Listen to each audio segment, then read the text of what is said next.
माझं नाव स्नेहल प्रतिभा वनपे. माझी मुलगी 10 वर्षाची आहे.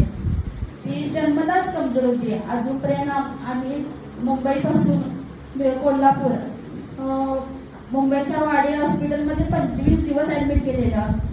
बेळगावमध्ये किम्समध्ये 21 दिवस ऍडमिट केलेलं.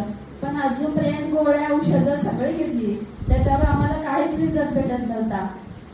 डॉक्टर म्हणत होते की कॅल्शियमची कमतरता होईल असं म्हणत होते. पण आम्हाला एक निकिता मॅडम भेटल्या. त्याने हर्बालाईफविषयी आम्हाला थोडंफार सांगितलं. त्यानंतर आम्ही हर्बालाईफचं औषध तिला 2 महिने झाले चालू केलं. तेव्हापासून मुलगी माझी स्वतः उभा राहायला शिकली आणि हर्बालाईफ